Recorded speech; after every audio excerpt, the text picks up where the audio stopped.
Napakasaya ng Pasko sa atin, kaya yung mga iba maalis sila, masaya.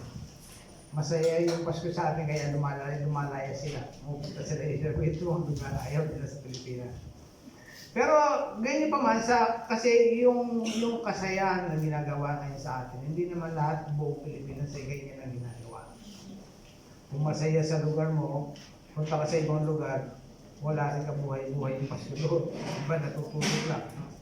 Kasi naalala ko pa nung nakaraang Pasko pa, matagal na yun.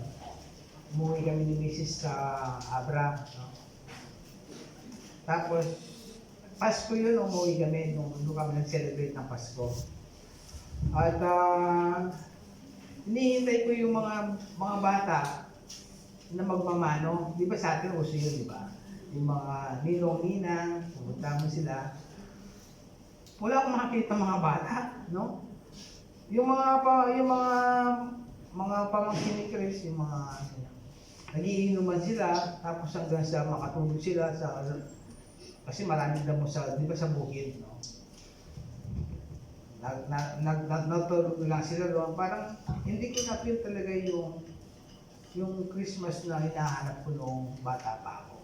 Kasi kami, nung kabataan namin, nung mga bata pa kami, hindi ayoko na sabihin nung maliit pa kami. Kasi maliit naman ako eh. Nung kabataan namin, ganito kasi nangyayari. Sa 24, di ba 24? Ha? Kasi bago mag-24, nananabig ka na, meron ka ng bagong sapatos, no? Bagong damit, no? Pagandahan niya, di ba? Eh kami kasi, nanay ko kasi nananay, kaya expect na namin yung bago. Kasi may mga pag nananay ang nanay, yung mga tira-tira, yun ang ginagawa niya nga sa amin. Kasi siyempre mga bata pa kami, ayoko sabihin maliit kami. No? Bata pa kami, yun ang ginagawa parang yung mga damit namin, kaya naka-ready na yan. No? Tapos, sapatos na lang ang problema. No? Siyempre, sapatos mahal naman sapatos, kaya purla kami. Yung murang sapatos, yun ang susuot mo. Kaya lang bago pa rin, bagong sapatos. Bagong damit, bagong sapatos. Naka-ready ka na sa 24, no? Hindi ka na nga makatulog eh, no? Dahil iniintay mo nung mag-25 na, no? Di ba? Yun ang nakagis na natin nung mga bata pa tayo, di ba?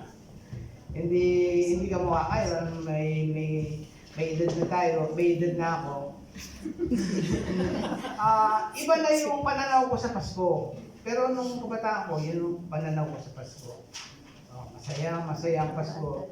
Akala ko, yung sayang yun, buong Pilipinas na yun. Ganyan. Hindi pala, no?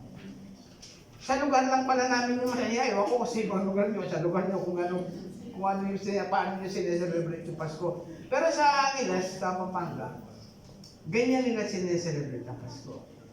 May Noche Buena, no? Pagka araw ng Kapaskuhan, no? Maalis kayo ng mga barkada sa church. Kasi 40 years old lang pala ako nung naging Christian ako eh. Kaya kabataan, mga kasama ko mga church. Hindi yung mundo, no? Pupunta kami sa church pagkatapos ng, di ba merong 24, merong makikita mo sa church, may mga palabas pa, di ba? May mga drama, di ba? Tapos nun, punta ka na, mabuto kayo sa mga Kristiyano, makikikain kayo, di ba? Hindi naman yun. Kasi yun ang hindi pa kasi masyadong hindi pa masyadong maselan, no? Hindi ka mukha ngayon eh, sa bahay ka lang, nanonood ka ng TV. Tsaka wala pang mga gadget yan, no? Ando pa nga si Lolo Basyang no? Ano pa naman, wala pa kayo nakikita mga nakababad sa ngayon yung mga kabataan pupunta sa bahay. Pagdating ng bahay, pupunta na sa kwarto, magkukulong, sasarado na, tapos nanonood na ng video. O ayan, i-game sila. No, ngayon, kasi noon iba yung mga kabataan noon. Mas malapit sila sa Panginoon dahil talagang sinasaulado nila sa salita ng Panginoon. Ganyan po yung nararanasan natin sa Christmas. At yan ang paniniwala natin. Pero ngayon naging Kristiyano na tayo, Iba na yung pananaw natin sa Christmas. No? Ewan ko sa inyo kung ganyan pa yung pananaw nyo. No? Pero, yung pa rin, nagmamano pa rin tayo kasi yun ang tradition natin, no? Mga Pilipino. Kaya lang, yung anak ko, hindi marunong magmano. No? Kasi dito lumaki. Tsaka wala siya magmano, hindi niya kilala yung mga tao sa Pilipinas. Hindi ko siya inuuwi. No? Hindi niya kilala. Basta dito, sabi niya pangyaw, sabi niya, yung mga ginagawa nila, mga ganyan lang. Hindi kamukha nung kabataan ko. Tsaka hindi siya nagtatanong sa akin kung ano ginagawa namin sa Pilipinas tuwing araw na Pasko. So mga kapatid, yan ang ginagawa natin sa Pilipinas noon. Pero lahat yan ay nagbago nung tinanggap natin ang Panginoong Hesus bilang sarili natin tagapagligtas. Pinapasok natin siya sa ating mga puso. Magmula noon, nagbago ng lahat yung pananaw natin tungkol sa Pasko. Hindi pala yung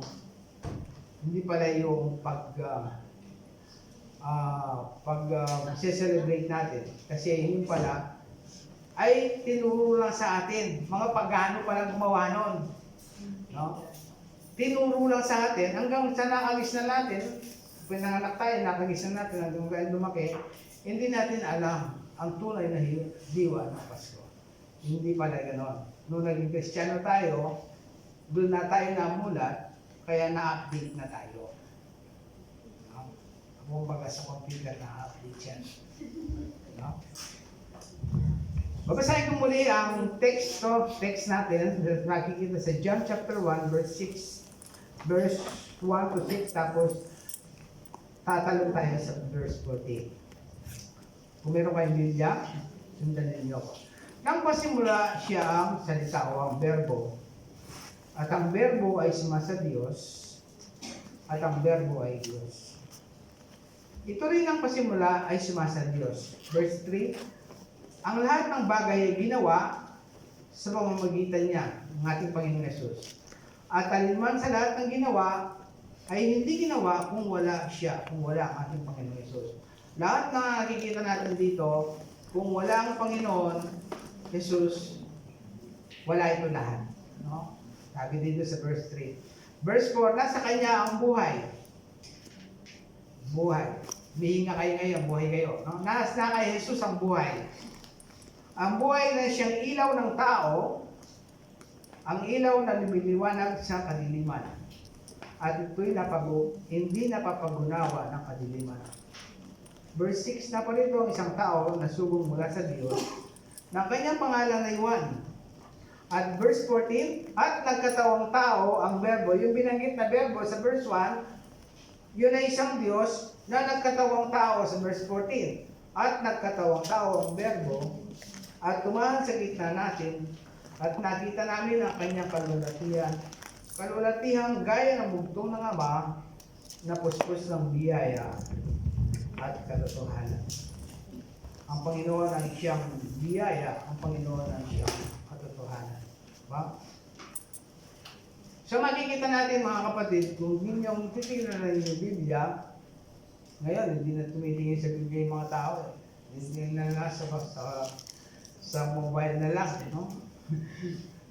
pati pag na-update na sila, no?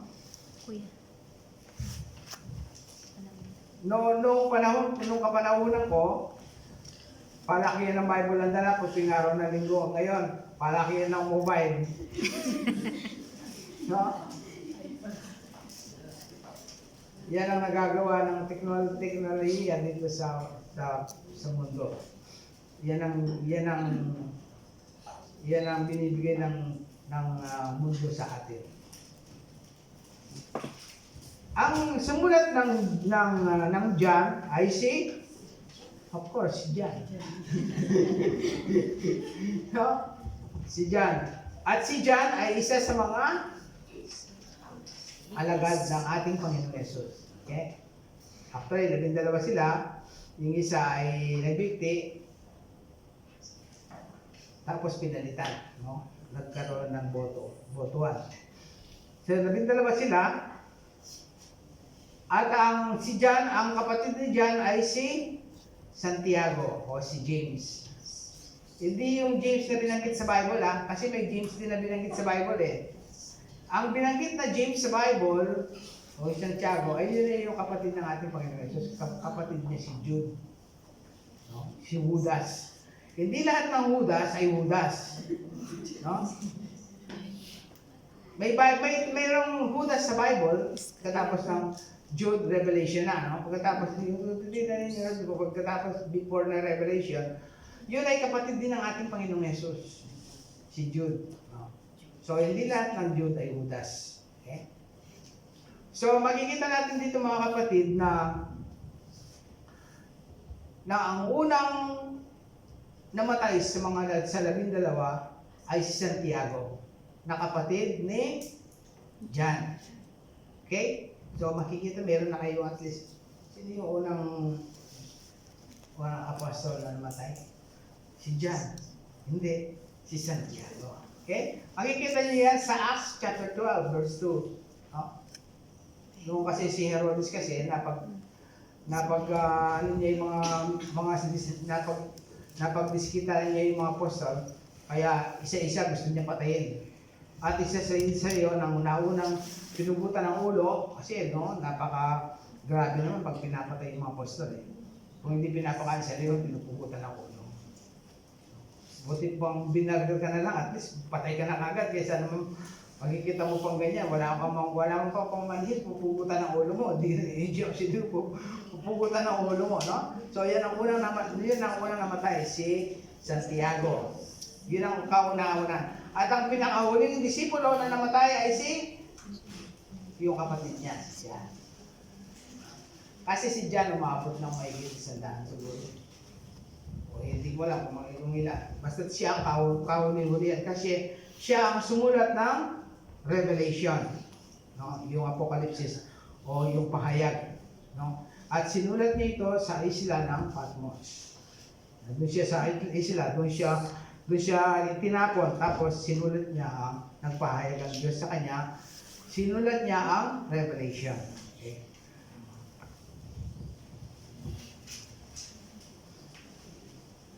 Ang sabi po dito, siya rin ang tatay ni na Zebedeo at Zebedeo ang tatay nila. Okay? At dito sa ebanghelyo ito, sa apat na ebanghelyo, yung Matthew, Mark, Luke, tsaka John, no? Ito yung number 4 na para mabuo yung gospel, no? Yung apat na gospel. Para makita mo talaga yung light na ni Jesus. Makikita mo yon kasi nabuo yun. Kasi sa John, makikita natin yung the bread of life, no? I am the bread of life, sabi ng Panginoon. Makikita mo yun sa John chapter 6, verse 35. Tapos, I am the light of the world, John chapter 8, verse 12. Puro John yan. I am the good shepherd, John chapter 10, verse 11. I am the door, John chapter 10, verse 9. At saka yung I am the vine, you are the branches, no? Chapter 15, verse 1. At saka yung I am the way, kilala nito. I am the way, the truth, and life. No? Sa chapter 14, verse 6. Naisama din yung kung iwalay tayo kay sa ating Panginoon, kung iwalay tayo sa ating Panginoon Jesus, wala tayong magagawa. Kaya kung ikaw ay hiwalay sa Diyos, wala ka talaga magagawa. Ating Panginoon Jesus. No? Ang pinakamahalaga sa lahat, ang Diyos, Espiritu Santo, na tumutulong sa bawat mananampalataya. Kung isasama natin lahat ang Ebanghelyo ni Juan sa 3 Ebanghelyo, makumpleto ang larawan at buhay at gawain ng ating Panginoong Jesus. So doon pa lang makukumpleto. Kung inyong titignan ngayon, kasi ngayon madali na kasing manood ka lang ng gospel ngayon na makikita mo sa internet, no? Hindi ka mukha noon. Yung the Gospel of Matthew, napanood nyo na yon. Kahit na hindi, kasi yung iba tugma sa Bible no? Kasi mayroong mga verse pagka pinapanood nila, pinapakita. Pero yung iba, ngayon meron ako nakita ngayon yung Book of Mark. No? Gospel of Mark. Yung Gospel of John, napanood ko na yon. The Gospel of Matthew. Lalo na yung Luke. No? Ngayon, meron na namang bagong lumilitaw ngayon, yung Gospel of Mark. So, kung hindi yung mapapanood ang mga yan, maganda, magkakaroon ka ng idea.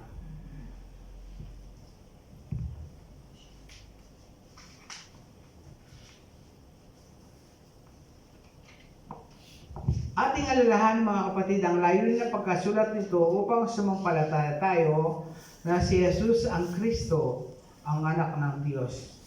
At sa mamamagitan ng ating pagsampalataya sa Kanya, magkamit tayo ng buhay sa Kanyang pangalan.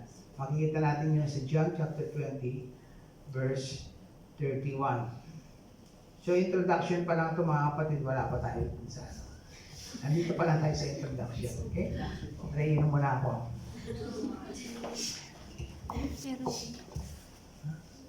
Sorry.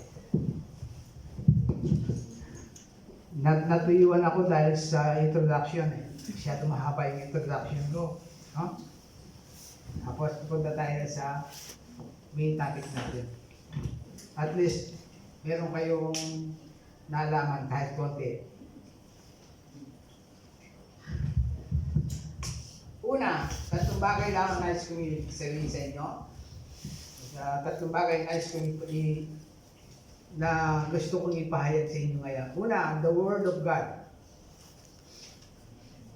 The Word of God, ibig sabihin ng Word of God, kasi ang pangalan ng ating Panginoong Yesus ay Verbo. Isa sa mga pangalan niya, no? Verbo. Ito ay makikita niyo sa Revelation chapter 19, verse 13. No? 13. Ang Verbo ng Diyos. Isa sa mga pangalan ng ating Panginoong Yesus. The Word of God. Sa pasimula pa lang siya na ang salita o ang Verbo ng Diyos.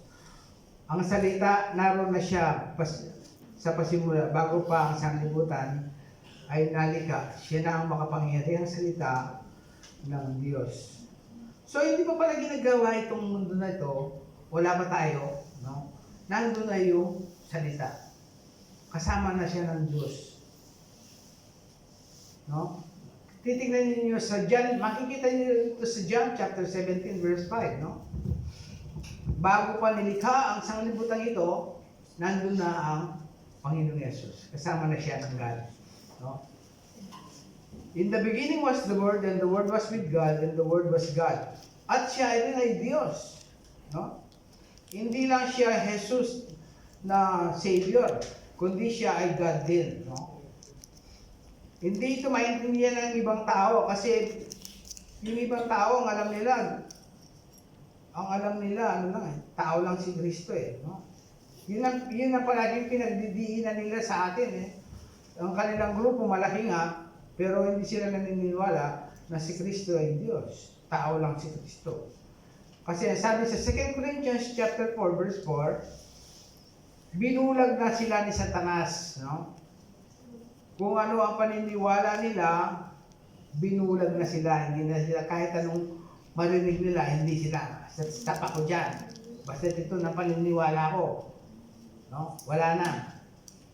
Binulag na sila. Sabi sa 1 Corinthians, sa 2 Corinthians chapter 4 verse 4. Ayaw na lang maniwala sa mabuting balita na si Kristo ay Diyos na nagkatawang tao. Basta sa kanila, tao lang siya. At ang Ama ang Diyos. No? Ang Ama ang siyang magliligtas, hindi ang anak. Pero alam natin mga kapatid, na ang ating Panginoon Yesus ay Diyos na nagkatawang tao. No? Alam nyo kasi nung ako ay bagong mananampalataya, madalas po makausap yung mga naniniwala na si Kristo ay tao lamang. Madalas nilang pagdibatihan kasi sa school namin, no, dahil nga walang gadget, may mga Bible kami, no? Dala-dala. Hindi pa naman uso noon eh. No? So, pagka may yung mga binulag ni Satanas, ang kanilang puso't kaisipan, kapag ka nakaikwentro nila yung mga kaibigan namin mga hindi man mga Katoliko, inaano nila, dinidibatihan sila dahil sila ay naniniwala sa mga santo-santo, di ba? Ganyan din ang paniwala natin noon, di ba?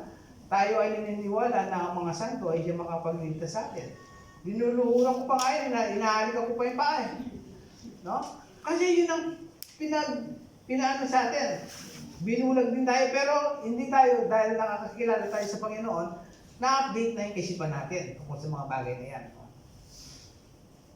Pero sabi dito, yung mga naniniwala na si Kristo ay tao lamang, sila talaga ay binulag na.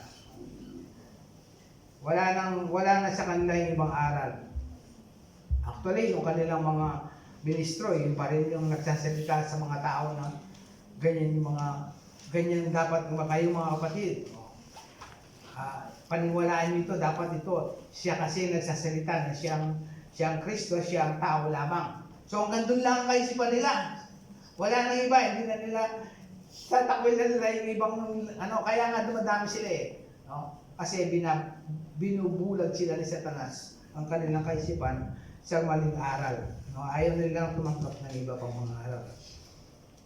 Kumbaga sa yung mga matatanda, lalo na yung mga matatanda sa atin. Yeah. No? Yung mga matatanda sa atin, ganyan ang paniwala nila, di ba? Mahirap ng baliin yung paniniwala nila. Maliban na lang kung ang biyaya ng Diyos ay sa kanila. No?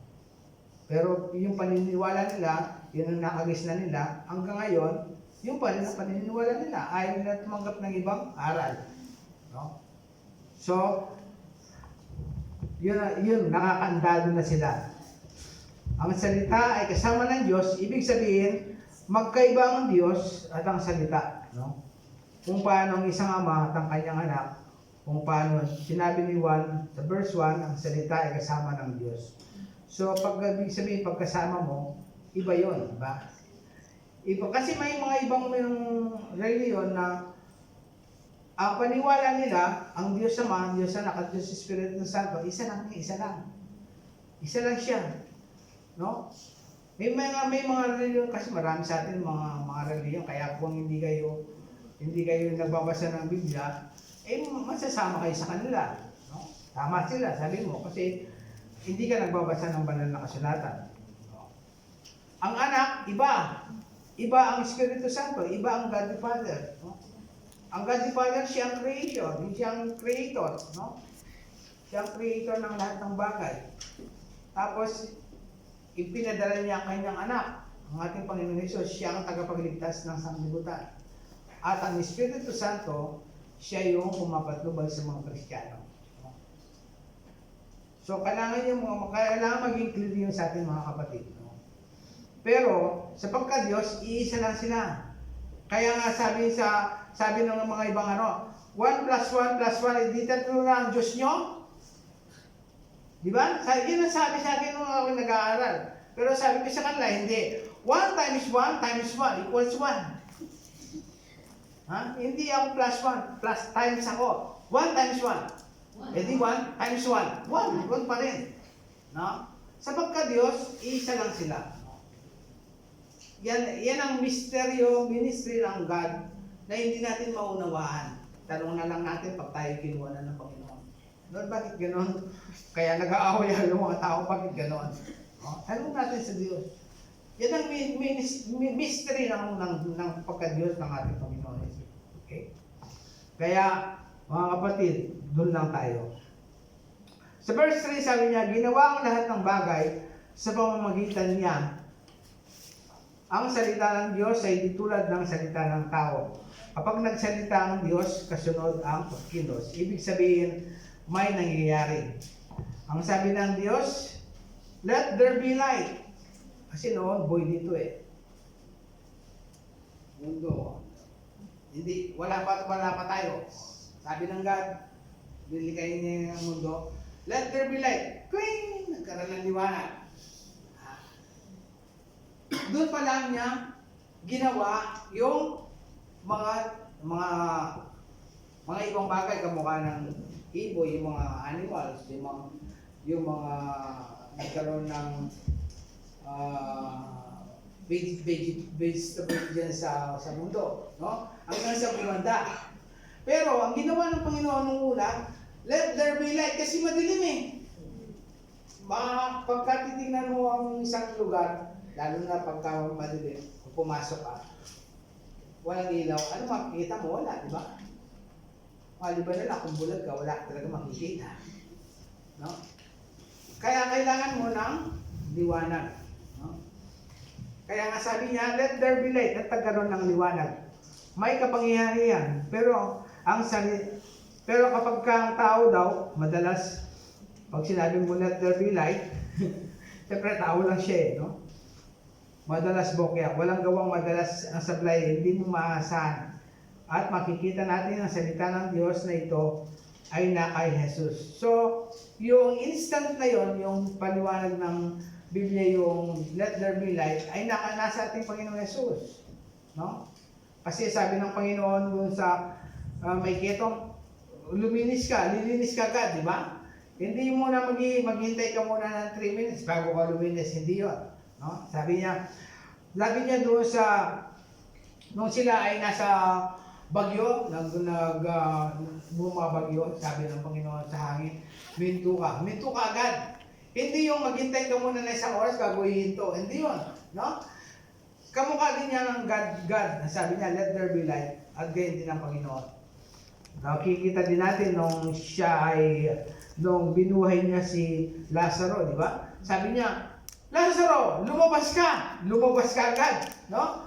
Naka pa siya ng linen, no? Nakabalot pa siya, pinakalaglang ng Panginoon, no?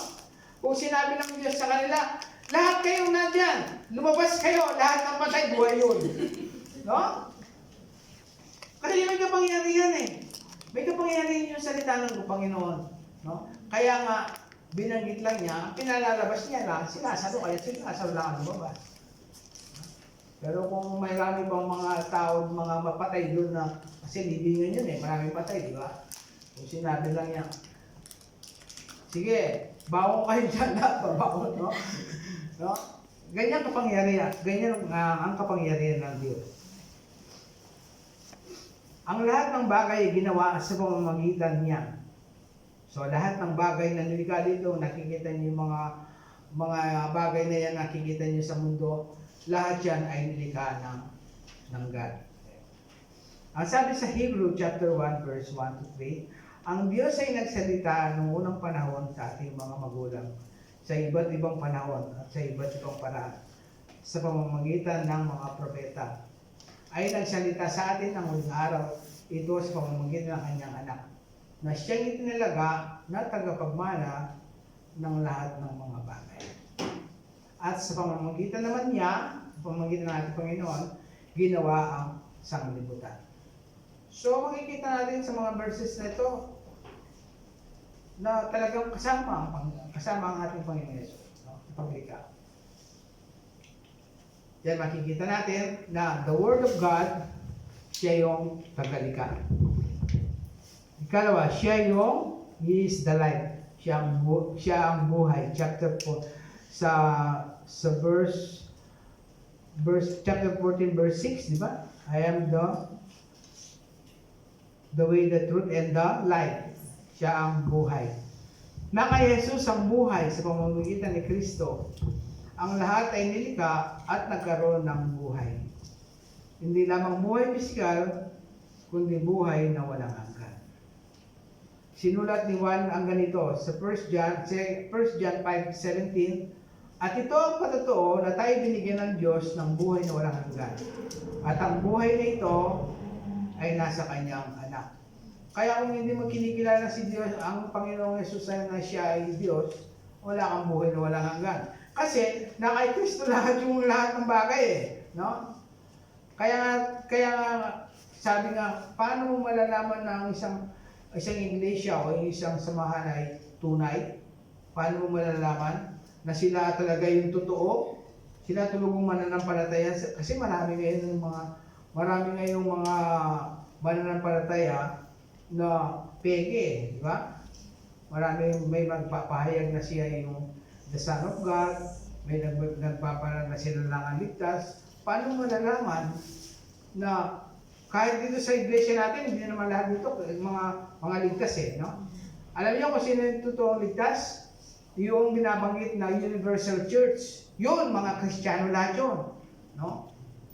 Mga tumanggap sa ating Panginoon Jesus, mga born again lahat yun. Yun ang tinatawag nilang Universal Church. Hindi natin nakikita yon. Ang Panginoon lamang ang nakakakita nun. At yun ang kukunin ng ating Panginoon Jesus sa kanyang pagparito. Yung kasama kayo doon, Universal Church. Kasi ito local church lang eh. Kasi dito, may pupunta dito. Siguro, pupunta ako sa FBMC kasi may utang sa akin yung isa doon. Di ba? Kaya lang tayo pupunta sa church dahil yung ka-chokaran ko, pupunta ako rin, bibisitahan ko lang siya. Kanya yun, di ba? Pupunta ako doon kasi may magagandang kumanta ron eh. Di ba? Kaya ang hindi lahat ng nag-a-attend dito ay mga saved, no? Yung mga saved lang, yung mga talagang tumanggap sa ating Panginoon Jesus, ikaw ang nakakaalam. No? Hindi mo sasabihin, ikaw Brad, hindi ka Kristiyano, malis ka dito, hindi ka mananampalataya, hindi mo masasabi yun. Kasi hindi mo naman nakikita yung puso niya eh. No? Ang ating Panginoon Jesus lamang, siya lang ang makapagsasabi yun. Dahil siya ang Diyos. No? At ikaw na isang sumasamba dito, ikaw rin nakakaalam sa iyong sarili kung ikaw ay tama ang relasyon mo sa Diyos o hindi, ikaw lang nakakaalam. Hindi pakialam yan ng nanay mo o tatay mo na yung tatay mo ay isang pastor o yung nanay mo ay isang missionarya at kaya ikaw ay ligtas na. Hindi yun. Ikaw mismo ang nakakaalam. No? Kaya nga sabi ko sa kanya, tama ba yung relasyon mo sa Diyos? Okay ba ang relasyon mo sa Panginoon? Kahit na yung mga anak mo nag-a-attend sa church, hindi mo naman alam kung anong looban ng mga yan. Maliban na lang kung sinabi mo, tanggapin mo ang Panginoon Jesus. Kung tinanggap talaga nila, Kaya nga mahirap kasi pagka pupunta ka sa namatayan, di ba pupunta tayo sa mga namatayan, di ba? Ay, ang bait-bait niyan, talaga pupuntahin sa langit. Di ba nakakarinig kayo ng gano'n? Ha? Ako madalas ako. Yung ang pamangkin mo, kung siya namatay, hindi mo naman alam kung Christian siya, sabi na namin, alam mo yun, ito pa pamangkin mo na ito, talaga, napakabait niya talaga pupunta siya sa langit, papanalangin natin siya. Sabi pa sa'yo, di ba? Ikaw na nakakaalam ng katotohanan, hindi mo alam kung siya yung talagang minsan kasi mga nanay mo, tatay mo, gano'n. Basta ang kaligtasan ay personal yon. Personal na ugnayan mo sa Diyos kung ikaw talaga ay mananampalataya.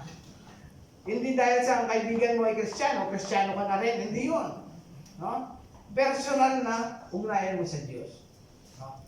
Kaya nga mga kapatid, maging aware tayo sa mga bagay na yan. Sana tayo.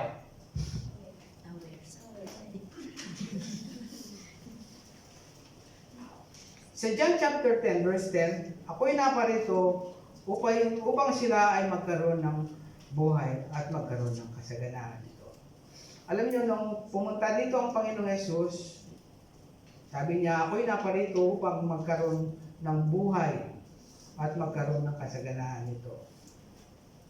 Nung dumating ang Panginoong Jesus dito sa mundo, siya ay tagapagligtas. Nagliligtas siya hanggang ngayon, nagliligtas pa rin siya. No? Hindi pa siya tagahatol. Maliban na lang kung namatay ka kasi sabi sa Hebrew, isang beses lang mamatay ang tao pagkatapos nito ay ang paghuhukom. No? Ikaw yung huhukuman na pag namatay ka. Hindi mo naman alam pag namatay ka eh. No? Kung pag nasa langit ka, pagka ikaw ay nandun na, pag namatay ka na, hindi mo na alam. Hindi mo na nga alam yung mga kaibigan mo dito eh. Wala kang alam kahit ano. No? Babaguhin niya ng Panginoon eh.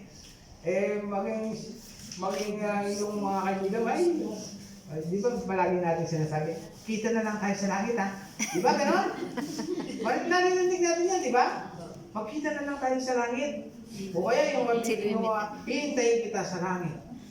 Ganon, di ba? Para bang sigurado na siya pupunta sa langit. No? Yun ang pagkakaiba ng sa ating mga mananampalataya. Alam natin, ikaw ang nakakaalam sa sarili mo kung ikaw ay ligtas o hindi. Kaya mga kaibigan, pasensya na kayo kung namatay kayo, sasabihin ko, ay si kapatid pumunta ng langit.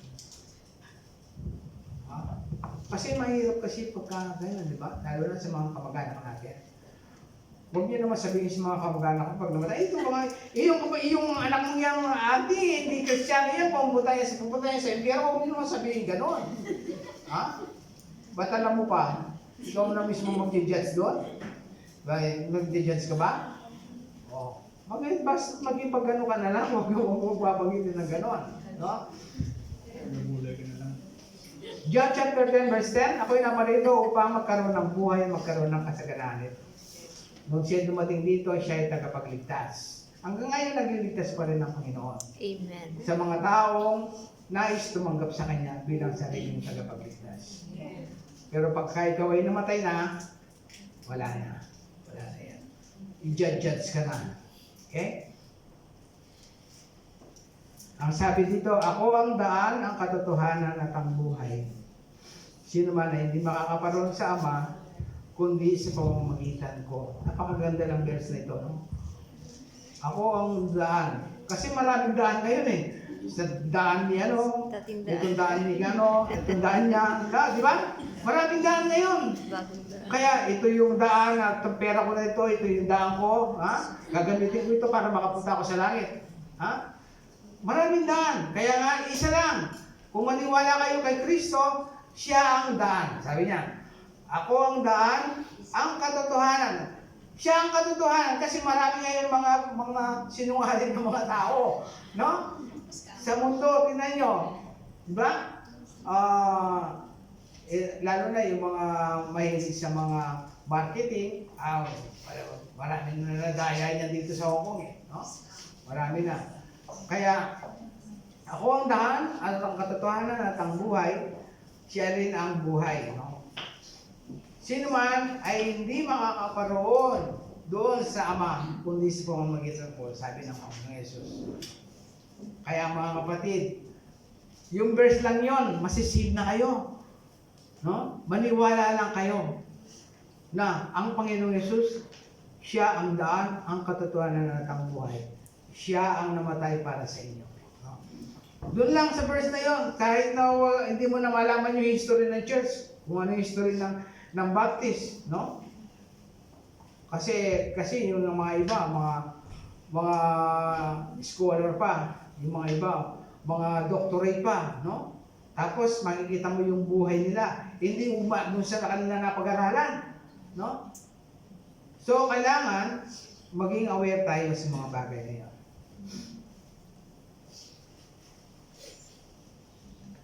Kung saan may buhay, laging may liwanag. Ang sabi dito, ako ang daan, si Kristo ang source ng lahat. Siya ang source ng lahat ng bagay. Kung saan may buhay, laging may liwanag. Kung walang liwanag, walang buhay. Totoo naman, kung walang liwanag, walang buhay. Diba? Walang kabuhay-buhay naman to, sabi niya. Kasi walang liwanag. Subukan mong patayin yung mga ilaw dyan, tapos makikita niyo din puro madilim, di ba? May liwanag, wala kang makikita kabuhay-buhay doon, no? Puro mga chaos ang makikita mo. Okay? Pagkatapos sa Genesis chapter 1 verse 33, sabi niya, pagkatapos likahin ng liwanag, saka pa lamang nilikha ang lahat ng may buhay. Kaya nga sabi ko sa inyo kanina, kaya gumanda ang kapaligiran.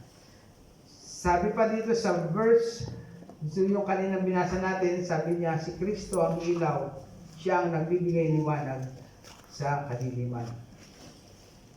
Ang sabi sa John 3, chapter 3, verse 19 to 21, at ito ang kahatulan na naparito ang ilaw ng sanglibutan. Sino ang naparito? Ang ating Panginoon Yesus. At inibig pa ng mga tao ang kadiliman kaysa sa ilaw, sapagkat masasama ang kanilang mga gawa. Verse 20, sapagkat ang bawat isa ay gumagawa ng masama Ang bawat isa na gumagawa ng masama ay napupuot sa ilaw at hindi lumalapit sa ilaw upang huwag masaway ang kanyang mga gawa. Di ba nangyayari yan sa ating mga kaibigan, di ba? Dali natin sa church, punta tayo sa church, sabi mo na, di ba? Ayaw nila, no? Kasi natatakot sila, baka ako masunog doon. Di ba minsan narinig niyo sa kanila yun? Matagal na ako hindi pumunta sa church, baka masunog ako, kaya ayaw ko pumunta doon. No? Sa verse 21, sabi niya, datapat ang gumagawa ng katotohanan ay lumalapit sa ilaw upang mahayag ang kanyang mga gawa na ginawa ng Diyos. Ang sabi ng Panginoong Yesus, ako ang ilaw. Muling nagsalita si Jesus sa mga tao. Sinabi niya, ako ang ilaw ng sanlibutan. Ang sumusunod sa akin ay magkakaroon ng ilaw ng kanyang buhay at di lalakad sa kadiliman. So tayong mga mananampalataya pala, pag naging Kristiyano na tayo, wala na tayo doon sa kadiliman. Siyempre, nagkakasa pa rin tayo dahil dito tayo sa mundo, diba? Nagkakasa na tayo. Pero, binanggit doon sa 1 John 1:9 na kung tayo ay nagpapahayag sa ating mga kasalanan, tayo ay lilinisin ng ating Panginoong Yesus ng kanyang dugo. Kaya ang maging Kristiyano, napakasarap maging Kristiyano. Unang-una, pinatawad na, no? Pinatawad ka na sa iyong mga kasalanan. Ngayon, kung ikaw ay nagkakasala pa rin, merong 1 John 1:9. No? Pinatawad ka na ng Panginoon. So, ang Panginoong Yesus, siya ang ilaw ng sanglibutan. Sa verse 6, sabi niya, pinaliwanag dito ang pagdating ni Juan Bautista na sinugo ng Diyos. Alam natin na si John the Baptist ang kauli-ulihang propeta ng Old Testament. Alam niyo ba na si John the Baptist ang kauli-ulihang propeta ng Old Testament? Amen. Okay. Binabanggit ito sa Luke chapter 16, verse 16. No? Ang sabi, ang kautusan at ang mga propeta ay nananatili hanggang kay Juan. Mula nooy ang ebanghelyo ng kaharian ng Diyos ay pinangangaral ng bawat tao ay pumapasok doon at pupumilit. Nung narinig nila yung ibang tao, narinig nila yung tungkol sa ebanghelyo, nagpupumilit na sila talagang pumunta doon, no? Dahil hindi sila maka doon sa 10 utos, no? Hindi nila kayang tuparin yon. Kaya dahil sa habag ng Panginoon, dahil dun sa kanyang biyaya, nagpupumilit yung mga ibang tao, no, para makapasok doon. Ang kanyang kwento ay makikita natin sa Luke chapter 5, verse 25 to 57. Ang kanyang pagkapanganak. Ang pagkapanganak ni John the Baptist ay parang ang ating Panginoong Yesus. Kaya lang ang ating Panginoong Yesus na ano siya ng Holy Spirit, si John the Baptist ay naipanganak sa pamamagitan ng kanyang father na si Zacarias, no? Ang ating Panginoong Yesus kaya na-fertilize ang Panginoon, hindi naman siya na-fertilize na kamukha natin, no? Ang Panginoon, nandun na ang Banal na Espiritu. Ginamit lang niya si Mary para siya ay magkatawang tao, no? Nakabuo na yon. Hindi siya ginamit ni Joseph para mabuo siya, hindi. Siya ay nililiman ng Banal na Espiritu, nandun siya, no? Kasi in the beginning, nandun ang Panginoong Yesus, nasa sinapupunan ng Ama, di ba? Nakikita natin yon. At nung siya ay pinadala ng Ama, siya ay nagkatawang tao. Kaya, sa pagkakatawang tao ng Panginoon, nagkaroon tayo ng unang Pasko. Okay. Kaya kailangan mga kapatid maging clear sa atin kung bakit pinagdiriwang ng mga Kristiyano ang araw ng Kapaskuhan. No? Actually, itong araw ng Kapaskuhan, wala namang date ito eh. Hindi naman, sa ating mga Kristiyano, hindi naman tayo naniniwala 25 ang Christmas, no? Kaya lang tayo nakikisaya dahil gusto natin mag-isaya sa kanila, no? Para nating mawin sila kasi yung mga ibang sekta halos kahawig ng ating paniniwala. Kaya lang mayroon silang nagtitwist lang sila ng konti, kaya madali sila madala sa Panginoon. Kasi may mga pagkakaalintulad natin sa kanila. Naniniwala sila na tatlong persona, naniniwala din sila. Ay, naniniwala din, di ba? Naniniwala si Kristo ay Diyos, naniniwala din tayo. Kaya, hindi lang natin hindi lang natin matake yung pagsamba sa mga idols. No? Pero, yun din ang pinanggalingan natin. No? Kaya lang, tayo ay naliwanagan na. So, makikita natin mga kapatid na si John the Baptist ay ginamit ng Panginoon upang ang ating Panginoon Yesus ay magiging siya yung kumbaga sa meron siyang mauuna sa kanya. Siya yung ito gagawin mo bago ka ito yung kumbaga sa hari, mayroong pang tagapahayag. Siya yung forerunner, no? Siya yung magsasabi kung ang ating Panginoon Jesus, ito yung pagdero ng Diyos na nag-aalis ng kasalanan ng sanglibutan. Si John, sineset na niya yung mga tao, no? May darating na Mesiyas, no? Siya na yung magsabi, siya magbabautismo ako, nagbabautismo sa inyo sa tubig, pero siya yung nagbabautismo niya kayo ng Espiritu Santo. Sabi niya, no? So, makikita natin dito, ipinapahayag namin John the Baptist. Hindi lang siya basta pinanganak, no? May layunin ng Diyos, kaya siya ipinanganak. Pero, ang nangyari, sa kapanahon ng ating Panginoon Jesus, yung kanyang sanang ililigtas ay hindi naniwala sa kanya. Kaya nga, tayo mga Kristiyano, tayo mga mananampalataya, mga hintil, ay mapalad tayo dahil yung mga Jews, instead na sila ang iligtas, kasi sabi ng Panginoon, di ba? Ako'y naparito dito sa mundo para yung mga naliligaw ng mga tupa ay aking muling ibuo. Kasi yung Israel noon, kaya dumating ang Panginoon Yesus dahil upang ang kaligtasan ay magkaroon ng kaligtasan yung kanyang mga kababayan. Dahil yun ang primary purpose ng Panginoon. Pero alam nyo kasi sa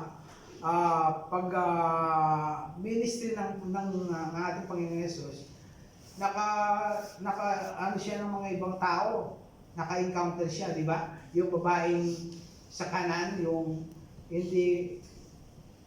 hindi ko pwedeng ibigay sa inyo, hindi pwedeng ibigay yung tinapay sa mga aso. Kaya nga mga aso daw tayo no? Hindi pwedeng ibigay sa mga aso at kaya sa mga baboy yung perlas, sabi ng Panginoon, di ba? Kung inyong nabasa yun sa Bible, hindi ko pwedeng ibigay kasi yung babaeng ang anak niya ay inaalihan ng demonyo ay nagmamakaawa sa ating Panginoon Jesus na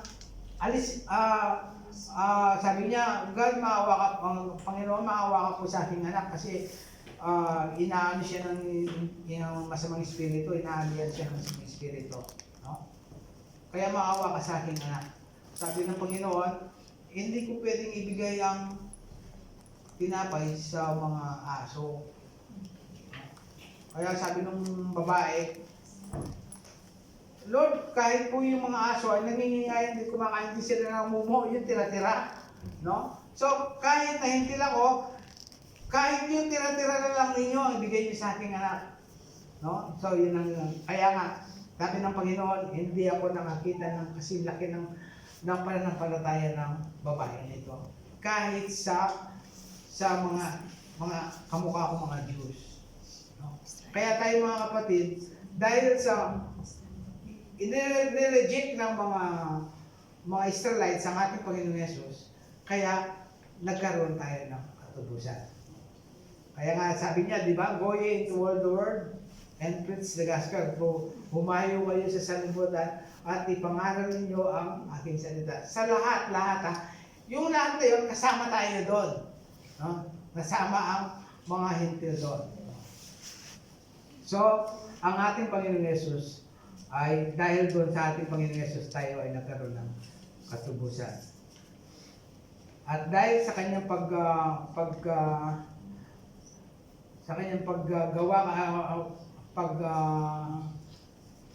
pagbigay ng ano kay John the Baptist, si John the Baptist din ang kanyang, sabi niya, narito ang kordero ng Diyos na nag-aalis ng kasalanan ng sanlibutan. So, siya yung mauuna sa Mesiyas, no?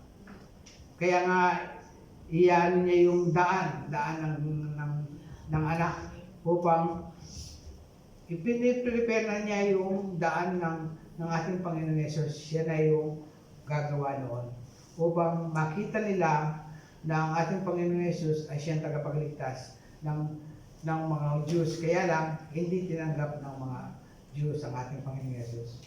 Kaya dahil doon, dahil sa katigasan ng kanilang mga ulo, tayo ay nagkaroon ng katubusan. Kaya mapalad tayo mga kapatid. Sabi dito, the Word of God become flesh. So dito simula yung tinatawag nilang sineselebrate natin ngayong Pasko. Yung verbo, yung God ay nagkatawang tao. Kasi ang God hindi siya pwedeng mamatay. Ang God ay nagkatawang tao para maunawaan natin siya. Nagkatawang tao siya. Dahil sa ating mga mananampalataya, kaya nga nagkatawang tao ang ating God kasi para maunawaan ng tao. Kamukha na lang ng isang tao para maunawaan mo ang isang kalabaw. Kailangan maging kalabaw ka rin para makita mo, magkaunawaan kayo. No? Ganyan din, ang God, nagkatawang tao siya, no? Para maunawaan ng mga tao. Nagkatawang tao. Ang verbo ay nagkatawang tao.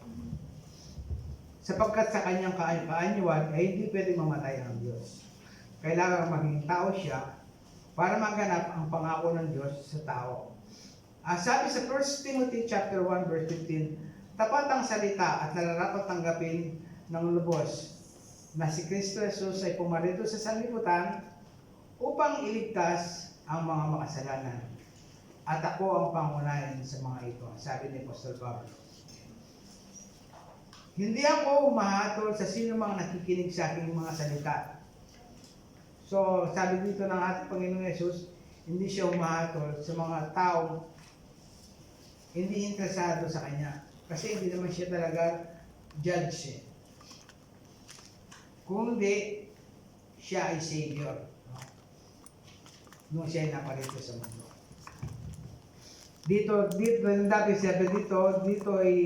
Dito nagsimula ang tinatawag nating Pasko. Ang ating pinagdiriwang ngayon. Ang totoong diwa ng Pasko ay si Kristo ay nasa puso mo. Kahit walang Santa Claus, walang tatlong hari, walang palamuti, walang bagong damit, at sapatos, laruan, basta pinaka-importante sa Pasko ay tanggapin mo ang pinakamahalagang na regalo ng Diyos sa iyong buhay, ang ating Panginoon Yesus. Magkakaroon ka ng tamang relasyon sa Kanya, kilalanin mo na ikaw ay makasalanan at hindi mo mailigtas sa iyong sarili sa pamamagitan ng paggawa ng mabuti. Tanging si Kristo lamang ang makapagliligtas sa iyo, wala nang iba. Pasukin mo siya sa iyong puso at gawin mo siyang tagapagligtas ng iyong buhay. Kapag yan ay ginawa mo, mararanasan mo ang tunay na totoo ang diwa ng Pasko. Kaya mga kapatid, di ba sabi sa John chapter 3 verse 16, For God so loved the world that He gave His only begotten Son, that whosoever believeth in Him should not perish, but have everlasting life. Sabi sa King James Version. Ang Panginoon, siya na mismo ang gumawa para magkaroon tayo ng buhay na walang God. No? Binigay niya ang kanyang bugtungan na anak. At ito ang tunay na Pasko. Ito ang tunay na diwa ng Pasko. Na ang ating Panginoon Yesus, isang araw, siya ay pumunta dito sa mundo upang iligtas ako at ikaw. Upang maranasan natin ang tunay na Paskuhan. Ito ang tunay na diwa ng Pasko. Kaya maraming pong salamat sa inyo lahat, sa inyong pagkikinig, at sana pagpalain kayo ng Panginoon. Amen.